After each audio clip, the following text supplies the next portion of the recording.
What's going on, everyone, from Overtime Heroics? My name is Danny Podolsky, and I'm joined here with longtime UFC veteran, smiling Sam Alvey.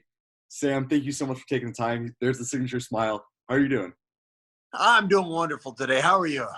I'm doing great. And it's wonderful for me to have you on. I think a lot of times, a lot of the fans are looking at your past performances and they're saying, why are you still on the roster? I want to ask you about that. But at the same time, it's like for all the people who are saying that you should be cut, I kind of feel like, what the heck? And that looking at you, you're like one of the most friendly fighters in the UFC. And I kind of feel like how would anyone want you off the roster? Yeah, well, so of my last 8 fights, let's go with the reasons why I think I'm still on the roster. One, they told me it's because I'm a nice guy. When I show up to fight week, I am the easiest man to work with. I make everyone's day easier, happier, brighter, all that. And then 2, I've taken every fight they've offered me. I mean, and it's my last 8 fights. So I haven't won a fight in a minute. I understand. According to the judges, if you watch my last 8 fights, I've won 4 of them. I don't care what the judges say. I've won 4 of them. And the UFC knows that, and they've told me, so you've probably won more fights than the judges have let you win. But they've gone on to say that when fights are offered, you just say yes. I mean, it's of my last 8 fights, I've never had a full camp for any of them. It's always been a last-minute replacement, or, okay, we're fighting a month later. All right, we've got somebody else up a weight class, and I've always said yes. I've never argued, never tried to fight with anything. And that's just the way I've always been. I've always fought whoever they put in front of me, whether it's, right now or later. So I've had a career based on that. Just accept fights, take fights, and do the best I can. And so I was going to ask, because in your last 3 fights, when you fought Julian Marquez, that was supposed to be Zach Cummins. When you fought, what's his name?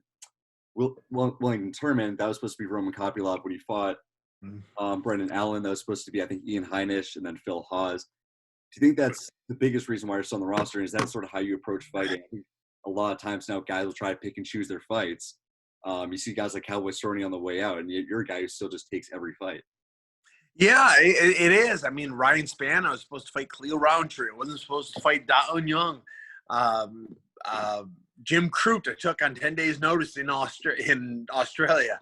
So it's always been what I do. Is I am convinced I could beat any man on any day. I just haven't done it. So maybe I'm getting less convinced. But as of right now, and there's still plenty of time for him to bail. I'm scheduled to fight August 6th against Michal Oleksiejczyk. And so I'm scheduled. I'm training. I'm ready for him. Now he's going to get hurt or his visa declined or something like that. And I'm going to end up fighting like a wrestler or something. And so I'd say with Oleksiejczyk, A, have you gotten to watch any of his previous fights? And B, he's not a guy I think many would want to fight right now. He's did pretty well at heavyweight, ran into Dustin Jacoby, who's on a run, and now he's moving down to middleweight. That seems like a tough fight for a guy who might not be the biggest name. Yeah, well, one, he's a small middleweight. He'll be a small middleweight. He wasn't a big light heavyweight. He's what I like to call a European middleweight. He's probably a welterweight. If you were over here, he's just not going to cut a bunch of weight.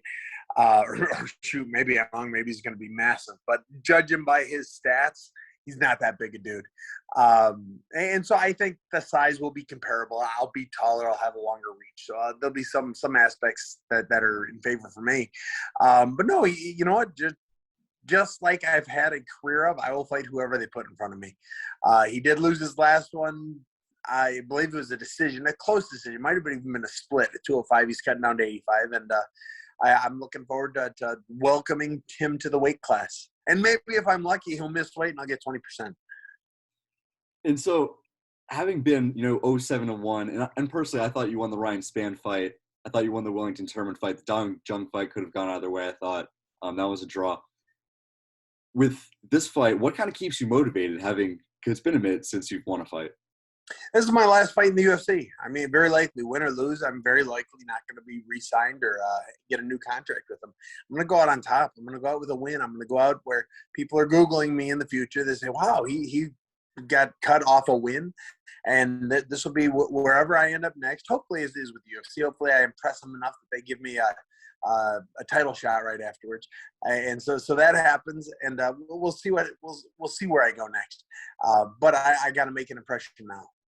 If it's not in the UFC, do you plan on continuing to fight after this fight? Oh hell yeah! No, I like fighting too much. I love fighting. It has been the joy of my life being a fighter, and being a fighter with the UFC has just been tremendous. So I'm really enjoying the ride, and hopefully I keep fighting with him. If not, I'll make the future leagues my home. Is that official that this is the last fight for you in the UFC, given this last one in your contract? It is the last one on my contract. Yes. Okay. And so with Oleksiejczyk, have you gotten to watch any of his previous fights? And is that for you a big part of how you train and watching film? Yeah, I've watched a bunch of his fights. I've watched all of his last fight. I probably watched all of his UFC fights, just to see if I pick up any habits. And watch for little facial tics and stuff like that. I really had a good time watching him. He's a very enjoyable fighter to watch fight. What do you think gives you the advantage over him? I hit a lot harder than he does.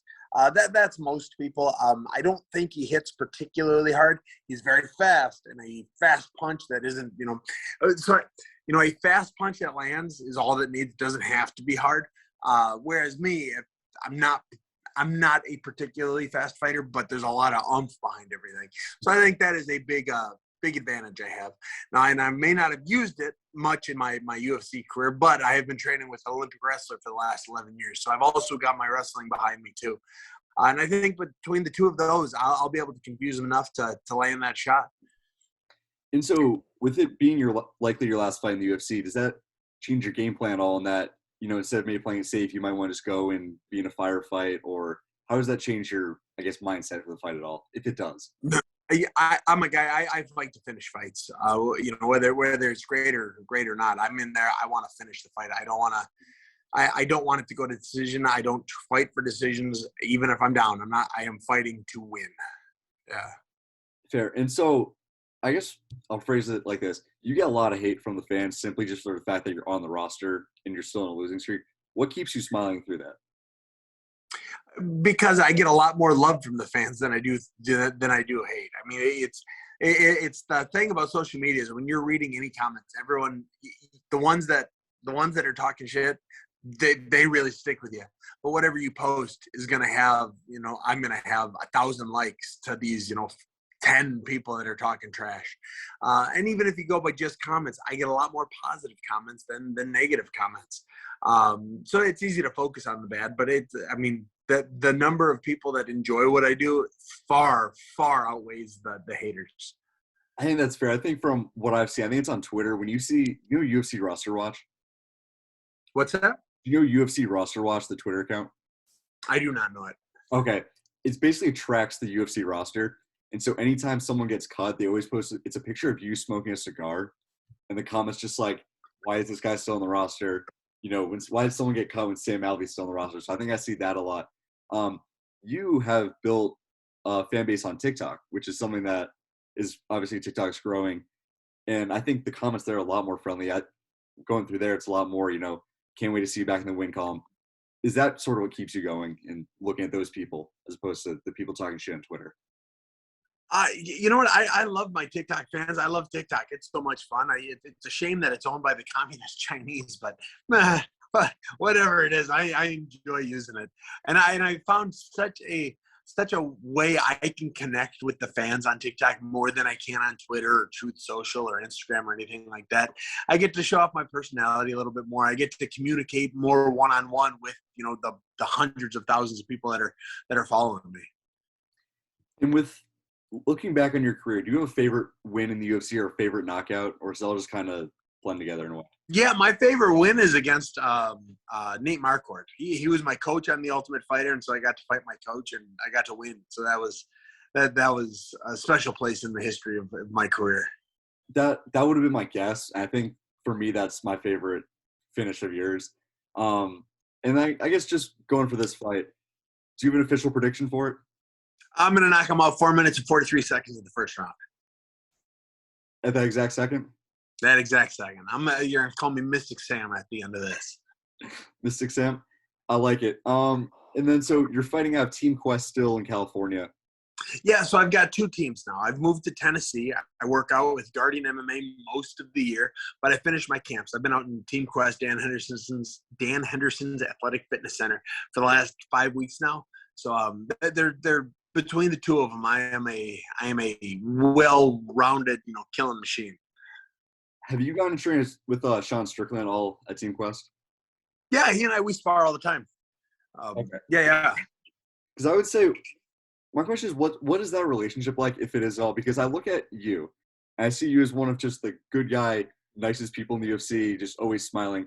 And Sean Strickland, whether or not he actually is, I don't know the guy personally, obviously, but he brands himself as just like sort of the psychopath of the UFC who says just the most out-of-pocket things in every situation. Oh, he's absolutely a psychopath. He's one of my best friends, but no, he absolutely is a psychopath. He's not – it's just him. If it comes to his mind, he's going to say it. And being as good a fighter as he is, he gets a camera in his face while he's saying it. He's so much fun to be able to work out with and to know. What's he like in training? Because I've seen so many videos of him on Twitter of him just going way too hard, or I shouldn't say way too hard, going hard in sparring and then getting pissed off and knocking guys out. Is he like that when you've trained with him? Oh yeah, 100%. He's never knocked me out. He's broken my jaw, and I've broken his knee.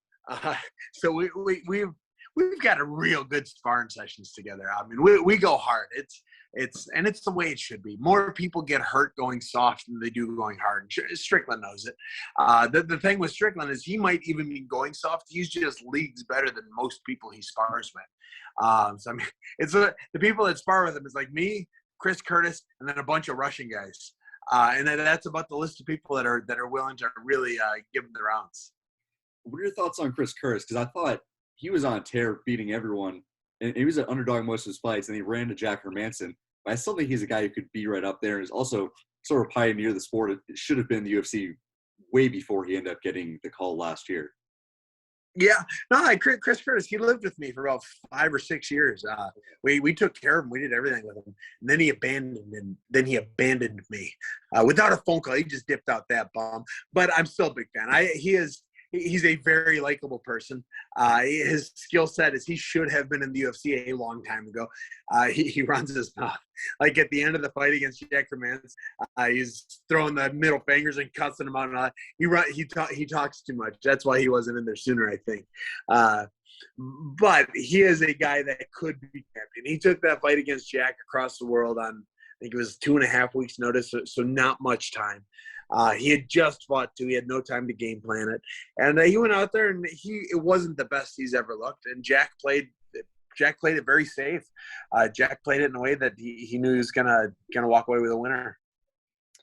And so I guess this is my final question I want to ask. I think a lot of the new guys coming in, they'll complain about like fighter pay. And you're a guy, you always say you're one of the easiest guys to deal with. And just from this interview, I can totally like understand why. Like you're one of the friendliest guys in the UFC. It's pretty evident.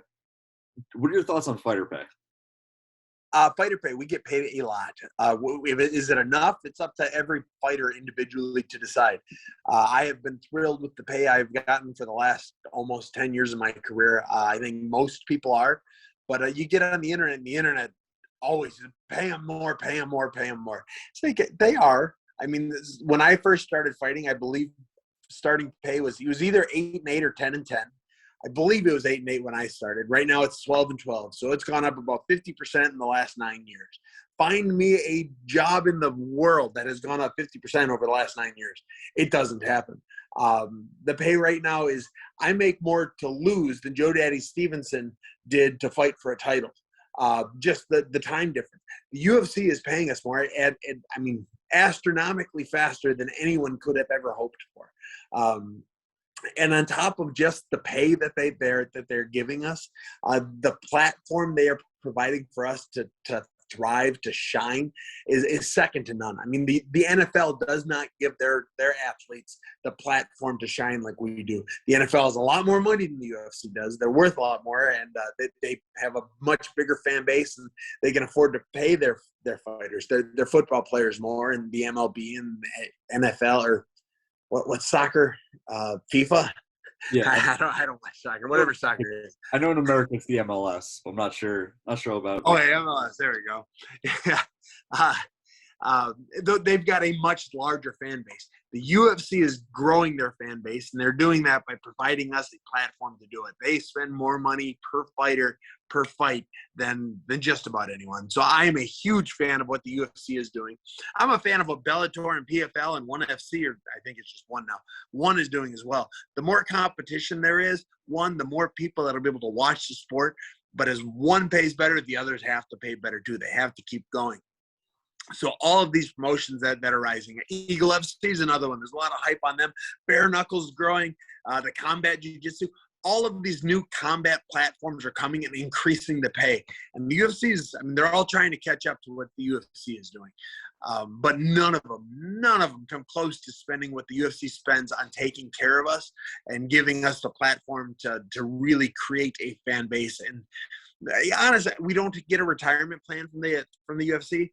But what they help us do is they help me grow my TikTok. They help me grow my Instagram. They help me grow my so in a way, those can be used, if managed properly, can be used to really strengthen my net worth outside of the octagon.